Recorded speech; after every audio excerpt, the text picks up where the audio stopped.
everyone, welcome back to our channel. I hope you peoples are doing well and going great. तो दिसंबर का month चल रहा है, आज 13 दिसंबर है और अभी रात के 8 बज रहे हैं। तो मैंने ये वीडियो स्टार्ट कर दिया, सोचा कि अब आपके साथ कुछ एनर्जेटिक करते हैं क्योंकि काफ़ी टाइम हो गया मैंने कुछ वीडियो बनाया भी नहीं होगा। वो भी एनर्जेटिक में क्या है उसको जानने के लिए आप एंड तक ज़रूर देखिएगा वीडियो को। सो गाइस, पढ़ते पढ़ते 1 आवर का स्लॉट मैंने कंप्लीट कर लिया था, तो मैंने सोचा कि अभी चाय बना लेती हूँ क्योंकि चाय की क्रेविंग हो रही थी मुझे। और आज मैंने डिनर नहीं किया क्योंकि डिनर में आए थे छोले और वो हमें पसंद नहीं है। दैट्स वाई मैंने डिनर कैंसिल कर दिया और चाय बनाया अपने लिए। और ठंडक भी बहुत ज़्यादा है तो मैंने सोचा चाय ही बना लेते हैं। और आप लोग को चाय पसंद है या नहीं कमेंट्स में ज़रूर बताना। तब तक के लिए मैं चाय बनाती हूँ। फिर आप हमारा सेकंड स्लॉट स्टार्ट होता है अब, जिसमें मैं ज्योग्राफी के आंसर्स को पहले एनालिसिस कर रही हूँ। उनके क्वेश्चंस को मैंने देखा कि मैंने कौन कौन से क्वेश्चन कर लिया है। और क्योंकि ज्योग्राफी इतना वास्ट है कि पढ़ पढ़ के मैं बोर भी हो गई थी थोड़ा, इसीलिए मैंने सोचा कि चलो थोड़ा आंसर राइटिंग करना स्टार्ट कर देते हैं। और मेरा क्वेश्चन आप लोगों से ये है कि क्या आप लोगों ने ज्योग्राफी के लिए कोई टीचर प्रेफर किया यूट्यूब पे या फिर कहीं और से, तो सजेस्ट करना, कमेंट्स में बताना आप लोग। वैसे मैंने अभी तक कोई टीचर प्रेफर नहीं किया ज्योग्राफी के लिए, बट सोचा है, अभी देखते हैं, आगे कुछ डिसाइडेड नहीं है। फ़िलहाल मैंने अभी तक NCERT से ही पढ़ा है, स्टैंडर्ड बुक भी मैंने अभी प्रेफर नहीं किया है। तो आप लोग कमेंट्स में बताइएगा। Few moments later. अभी कुछ टाइम पहले एनर्जेटिक की बात की थी हमने, तो वो एनर्जेटिक है कि मैं अब से अपने डेली रूटीन्स को आप लोग के साथ शेयर करूँगी।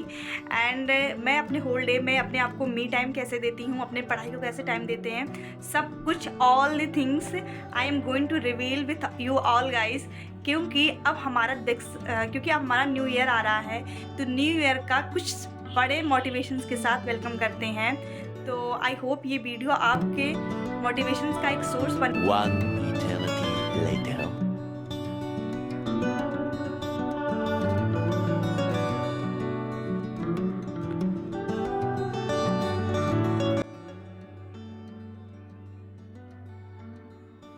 पढ़ाई करते टाइम सबसे पहले अगर आप UPSC की प्रिपरेशन करना स्टार्ट करते हो या करने की सोचते हो, तो आपके माइंड में ये होता है कि कैसे पढ़ाई स्टार्ट करें, कहाँ से स्टार्ट करते हैं। और आपको अगर कभी आंसर मिल भी जाता है तो सबसे पहले आंसर ये मिलता है कि आप बेसिक से स्टार्ट करो।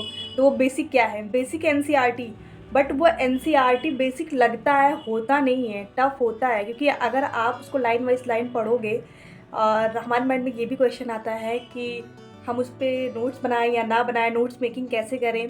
तो आइए आज इस ब्लॉग में आपको मैं बताऊंगी कि NCERT कैसे पढ़ें और उस पर नोट्स कैसे बनाएं, या बनाना भी है या नहीं बनाना। Few moments later. NCERT class 12 की चैप्टर नंबर 4 है, जिसमें ह्यूमन डेवलपमेंट चैप्टर है, वो मैं पढ़ रही थी। और मैंने पढ़ रखा है बट ऐसे लाइन वाइज वो होता नहीं है। मैंने सुना था ऐसे टॉपर्स के मुंह से, बट अभी रियलाइज़ भी होता है जब मैं पढ़ती हूँ कि जितने बार आप पढ़ोगे आपको मतलब नए चीज़ें मिलते ही जाएंगे। ऐसा लगेगा भाई मैंने ये तो पढ़ा था लेकिन तब नहीं दिखा था, अभी दिख रहा है, अभी ऐसे हैं, अभी वैसे हैं। मतलब जितने बार आप पढ़ोगे आपको एक ना एक चीज़ ऐसा नया मिलेगा कि मुझसे छूट कैसे गया।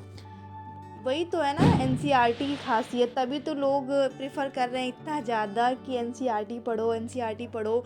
और ये बेसिक बुक होते हैं, मेरे अकॉर्डिंग तो ये बेसिक बुक होता ही नहीं है। मैं इसको बाइबल कहूँगी NCERT को। और बाइबल को पढ़ने के लिए बेसिक तो नहीं है कहेंगे, क्योंकि बेसिक मुझे नहीं लगता अब ये बेसिक रह गया है। इवन ज्योग्राफी के लिए NCERT तो बहुत ही ज़्यादा मस्ट होता है।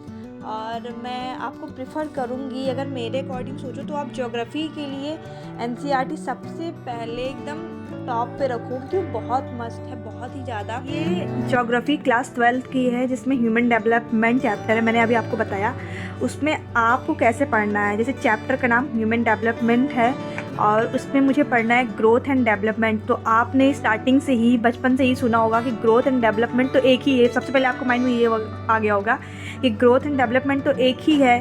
जो काफ़ी टाइम बाद जो चेंजेस आते हैं उसको ग्रोथ और डेवलपमेंट दोनों कहते हैं, बट यहाँ पे डिफरेंसेस होते हैं guys.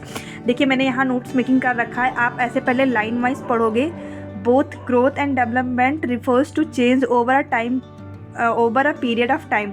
The differences is that growth is a quantitative and value neutral.